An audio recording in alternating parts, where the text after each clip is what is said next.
தத்தை போல தாவும் பாவை பாதம் நோகும் என்று மெத்தை போல பூவை தூவும் வாடை காற்றும் உண்டு. வண்ணச்சோலை வானம் பூமியாகும் இன்பம் இங்கு. இந்த கோலம் நாளும் காண நானும் நீயும் பங்கு.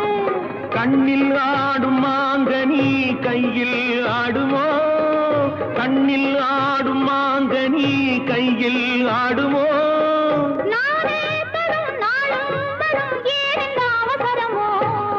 பச்சை கிளி முத்துச்சரம் முல்லை கொடி யாரோ பாவை என்னும் பேரில் வரும் தேவன் மகள் நீ.